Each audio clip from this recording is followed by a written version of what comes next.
So firstly, my connection with India goes back many, many years. Unlike Mr. Sunak, I grew up in India. Would you मेरी Hindi please? बहुत अच्छी है जी, आप कोशिश करें मेरे से बात करने की। मैं दिल से हिंदुस्तानी हूँ, रहता वहाँ हूँ, ये मेरी जन्मभूमि है, वो मेरी कर्म भूमि है Britain. The Indians create value wherever they go. Mr. Sunak, being the first Prime Minister in the UK of Indian origin, does inspire you. My father was a Secretary Government of India, so I've been inspired by him. My desire is to bring the smiles back on each Londoner. There are over 300 languages spoken there. As the Mayor of London, which I will be on 2nd of May 2024, I will not be sitting on a fence. Referring to the Khalistanis, of course, they were not parachuted in.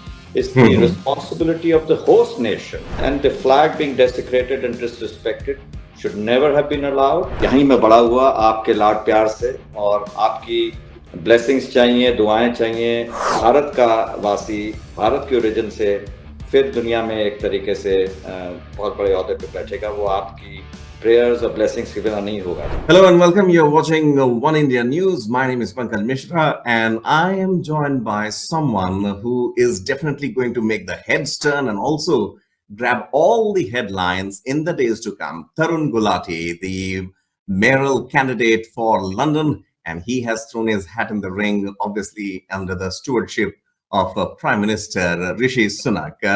Tarun, thank you so much for speaking to us. And thank you so much, Pankaj. I'm actually an independent candidate. Yes. I was a Conservative Party member. So indeed, Mr. Sunak is the Prime Minister, perhaps standing as an independent. And I will be standing against the Conservative candidate and the Labour candidate, who is the current incumbent. Delighted to be speaking with One India today. Thank you for having me. Thank you. Obviously, you know, when we look at UK or London per se from India, obviously the leadership is something that has been hogging the limelight, and Prime Minister Sunak, obviously the kind of attachment he has shown with India. Recently, we saw visuals of the Diwali celebrations at 10 Downing Street. Obviously speaks volumes about the connect with the masses, especially the Indian diaspora there. Mr. Ghulati, how is your candidacy as of now views the role of Indians there vis-a-vis the current situation in the UK? So firstly, my connection with India goes back many, many years. Unlike Mr. Sunak, I grew up in India. I spent my formative years here. I studied here. I even worked here. So first, maybe 35 years of my life, I was connected directly in India before I started my worldly travels, and I've lived all over the world in all continents as a banker. So I think the Indians create value wherever they go, and particularly in the UK, there are about 1.6 odd million Indians from Indian origin, and they're sort of creating value in businesses, as professionals, in different spheres of life. And Indian businesses are indeed great trading partners where the UK is concerned. So one of the largest trading partners. So I think the free trade agreement that is expected to be signed shortly should pave the way for more business, more trade flows, and indeed both the UK and India should benefit after that agreement. Right. So when we saw, you know, Rishi Sunak becoming the Prime Minister of UK, obviously India was at least, you know, gung ho that, hey, look, one Indian has been at the helm of the affairs there. Was there any kind of, I would say, you know, inspiration that you drew from Rishi Sunak? Was there some sort of connect that you should be choosing UK as the final destination? Firstly, I've lived in the UK for 20 years, although I've lived all over the world. London is home for me for the last 20 years. And I've sort of, I left a fantastic job, one of the best jobs. Investment banker, I believe. As an investment banker with HSBC, and I decided to call London my home. So as far as I'm concerned, certainly Mr. Sunak, being the first Prime Minister in the UK of Indian origin, does inspire you. And but at the same time, the UK is a place which gives you opportunities. There are members in the Houses of Lords. In the Lords, there are members of Parliament. So the UK is a fantastic place, but if you're doing well, you can speak for the highest office in the country. Right. In terms of my own personal conviction to stand for office, my family has a history from the 19th, 20th, 21st century in public service. My father was a Secretary Government of India, so I've been inspired by him. My grandfather on the paternal side studied in London for about 7 years in the early 1900s, rose to be Okay. a top civil servant first under the British and then with the Republic of India. And on the maternal side, we firstly gave Lahore its electricity, my family, and then we co-founded Punjab National Bank. We also paved the way for what is now called FICCI, which is called the Indian, I think, Associated Chambers of Commerce. And one member of the family was also the first agriculture minister for undivided Punjab, which is huge. So I've personally been involved with public service for so many years. I do a lot of things which, particularly the next generation, the youth, inspire me. I learn from them and indeed spend a lot of time with them. I run a set of awards called the 21st Century Icon Awards since the past 7 years, all below 50 years, where finalists and winners have come from 44 countries to date, and media has covered in over 88 countries. So I try and uplift the youth wherever I go, and see these 44 countries, the youth has been sort of uplifted in different ways and forms. And I'm also sort of a co-founder and co-chair of India's largest startup foundation, which again means that you help the youth and startups and that. So my inspiration comes from the family, the legacy, and indeed the way I've been brought up and the way my sort of, Indeed. I'm always looking to do good each day, and this gives me an opportunity to stand. Absolutely, Tarun, the kind of illustrious history that you have just mentioned, the family and also the aspirations that you have, leaving aside the, I would say, very lucrative investment banker job and then entering into public service. Needless to say, our good wishes are there with you. Thank you very much. But the one critical aspect, when we talk about London, is that yes, there are no two ways that you will have the support of the Indian diaspora there. But when we talk about the British natives, Europeans, Africans who are there, what strategy, what greater strategy would you plan to employ to distinguish yourself in this 2024 London mayoral race? That's an excellent question, and I'll tell you why I will win. Firstly, the current incumbent, Mr. Sadiq Khan, Yes.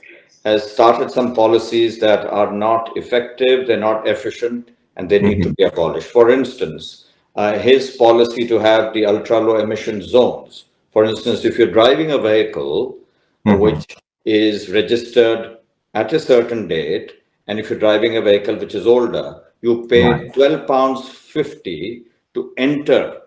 Let's say if you're stationed in Greater London, to enter those zones. So you're paying a certain amount of money, which is very onerous, particularly with the cost of living crises. Then you have a congestion charge zone. So on top of that, if you enter central London or certain parts of London, you would pay an additional £15. So imagine if you're just driving a car and you're paying £27.50 to drive around. So the freedom of movement is being impacted. I will abolish ULEZ on day one as it exists. Congestion charge, as I said, will exist, but over the weekends and holidays, again, I'll abolish that. Again, Mr. Khan has sort of reduced the bus routes. Now, a lot of people use the buses. Now, they've been impacted. Bus stations have been removed, bus stops have been sort of removed. So that is impacting the freedom of movement again.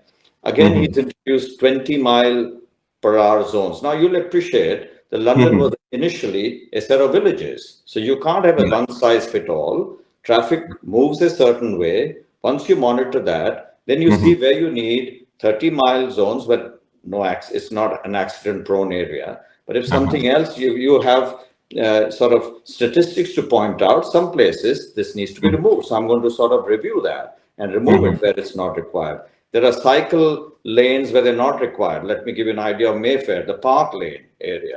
There's a huge cycle lane. Now that's a very important, it's just opposite Hyde Park. and vehicular traffic is being impacted. A lot of road works are going on. Taxis, Uber drivers, and others are all impacted. So I'm going to look at all this, and you'll appreciate that London has the oldest tube, the underground. Now, Right. obviously, that needs improvement. The air quality inside is not great. So, whilst the thought process, Mr. Khan, may have been to improve the air quality, research doesn't suggest. So, I mean, this is a cost of living crisis. There's a war ongoing. So, people are finding it difficult to heat and eat. And this is not the time to implement such strategies. And Right. indeed, security is a key issue. I don't see it visible. I don't see the police visible. So I want to see policemen on the beat. I want to measure them. I want to have league tables. Why should there be crime when a policeman is on the beat? So I want to have Okay. police stations have been removed. I want police stations reinstalled where we know there is crime. Affordable housing is a problem. People are not living below living standards because the rents are high. So I want to build more affordable housing. I want to do more for the youth. I want to create opportunities, bring in investments, and you'd appreciate as a banker, I know a thing or two about investments. So I'm going to bring money in, even when the government is not willing to fund us. I believe I have a moral responsibility. So my desire is to bring the smiles back on each Londoner. There are over 300 languages spoken there.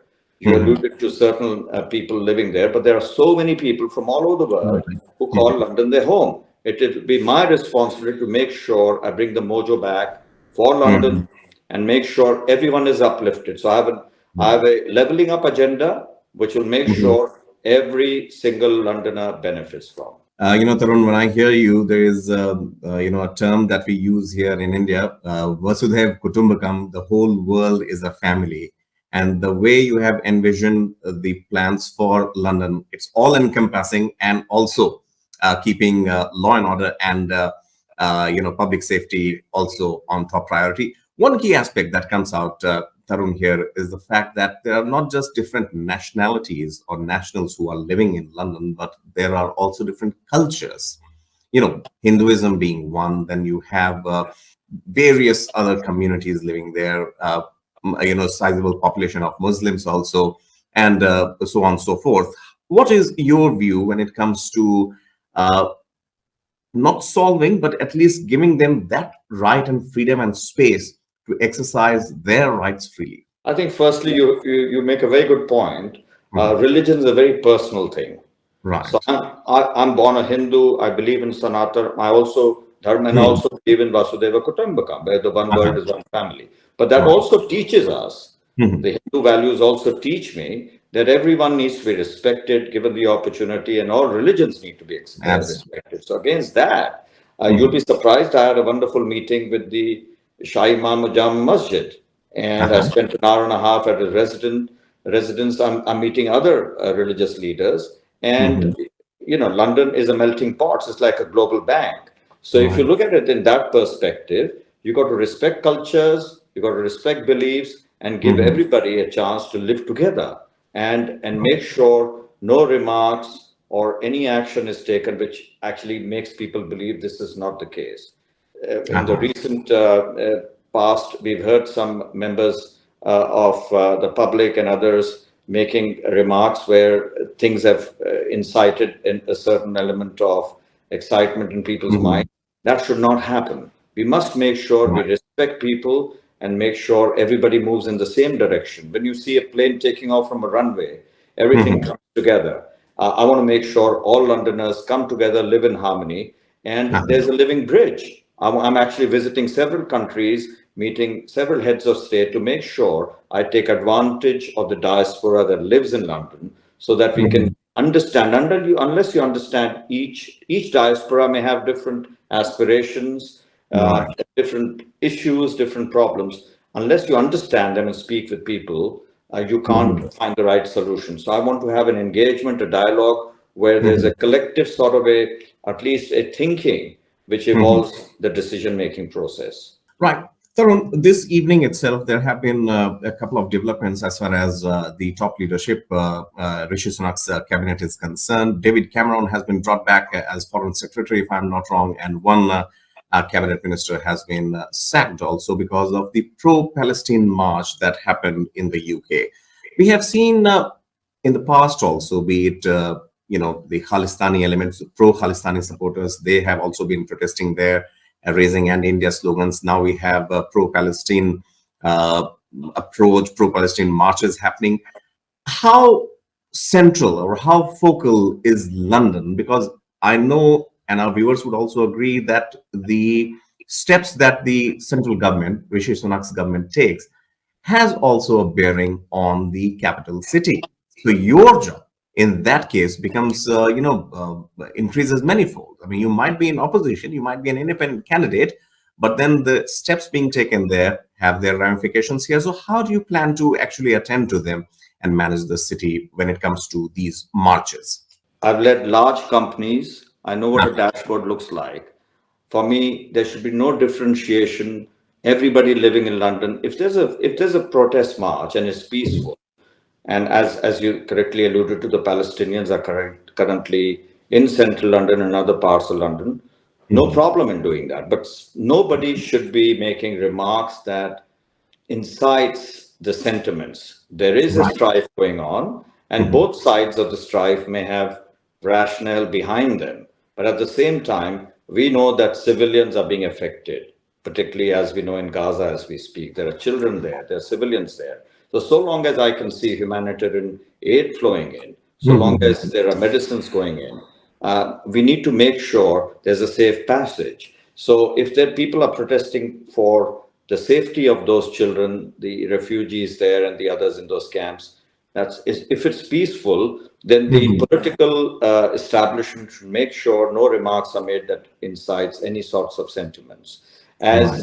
As the mayor of London, which I will be on 2nd of May 2024, I will not be sitting on a fence. The police will have powers to make sure, and they'll be instructed that if it's peaceful, people, which has been the case largely, we should not be able to stop people. We should allow them to, because, and referring to the Khalistanis, of course, they were not parachuted in. It's the responsibility of the host nation to, Right. and the flag being desecrated and disrespected should never have been allowed. And Mr. Khan should not have been sitting on a fence there, because it happened more than once. It will not happen under my watch. Right. Tarun, one final question before I let you go. This whole episode and, the unfolding of the crisis between Israel and Gaza.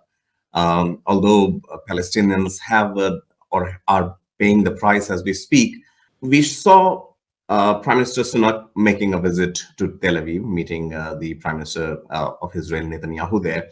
What is your view?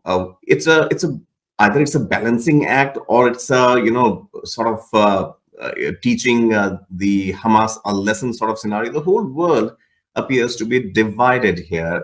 If I may have to ask you, what is your opinion? How do you see it? Through what prism? I think the world is at an inflection point as we speak. And geopolitical risk has never been more and greater as we see it today.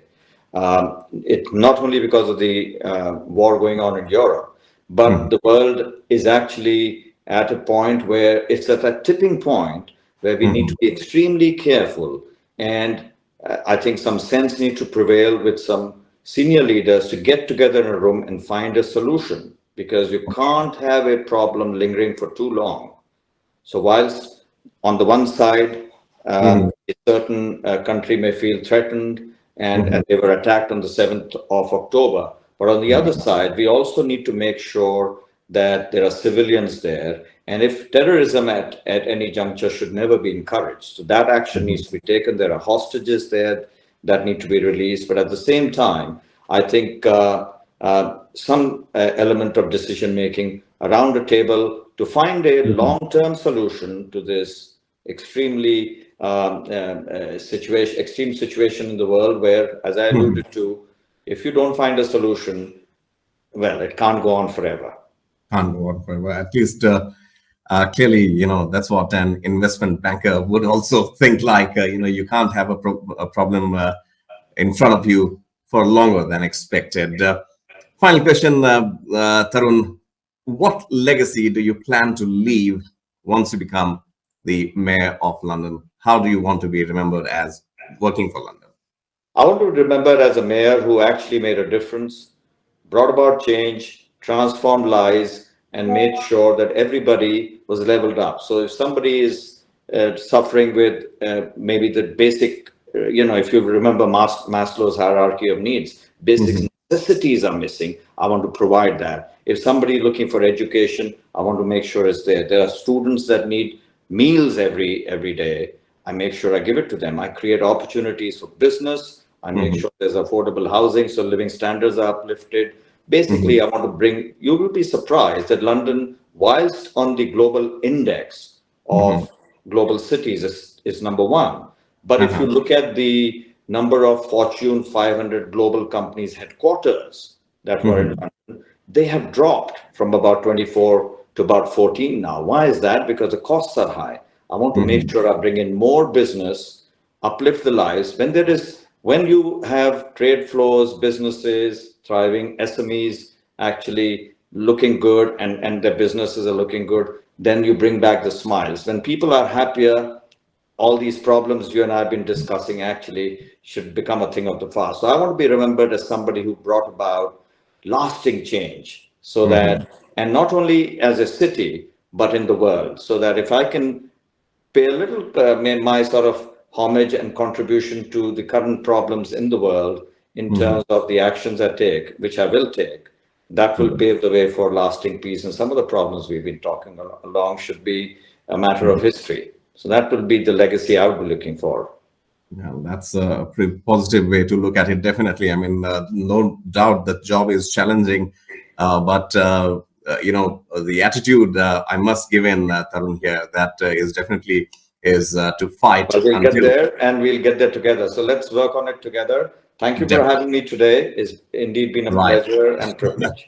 Right, Tarun, one final word. Sorry, I can't help but ask you this. You have been living in UK and the western part of the world for more than 2 decades now, but I have heard that your Hindi is also very impeccable. Would you please? बहुत अच्छी है जी, आप कोशिश करें मेरे से बात करने की. But ये सुन के, you can't make out that you are speaking to someone who is going to be in charge of London.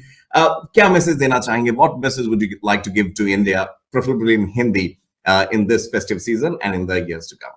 मैं दिल से हिंदुस्तानी हूँ, रहता वहाँ हूँ. ये मेरी जन्मभूमि है, वो मेरी कर्म भूमि है ब्रिटेन, और यहीं मैं बड़ा हुआ आपके लाड प्यार से. और आपकी ब्लेसिंग्स चाहिए, दुआएं चाहिए, और मेरी यही आपसे रिक्वेस्ट है कि आप मुझे अपनी प्रेयर्स में, पूजा में, दुआओं में याद करिए. और उसी दुआ और प्रेयर की वजह से, पूजा की वजह से मैं ज़रूर मेयर बनूंगा, और आपको एक और मौका मिलेगा कि कोई भारत का वासी, भारत के ओरिजिन से फिर दुनिया में एक तरीके से बहुत बड़े ओहदे पे बैठेगा. वो आपकी प्रेयर्स और ब्लेसिंग्स के बिना नहीं होगा. तो मेरी यही आपसे रिक्वेस्ट रहेगी कि आप मुझे अपनी ज़रूर, आजकल इस तरीके का माहौल है, दिवाली का अवसर भी है, और इस आपकी मेरे को विशेष मिलेंगी तो मैं आगे निकलूंगा उसी बेसिस पे.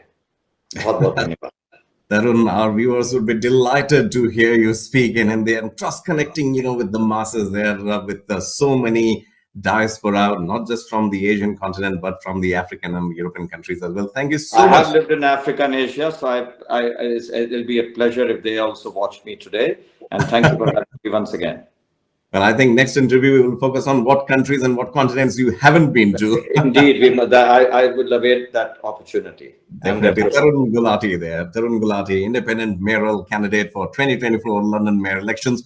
We wish you all the very best. Oneindia wishes you the very best, and we hope to see a better and a brighter London under your leadership. Most certainly. We'll celebrate together on the 2nd of May 2024. Thank you once again. We'll look forward to that. Thank you so much, Tarun, for your time. Have a wonderful day ahead. Thank you. Thank you.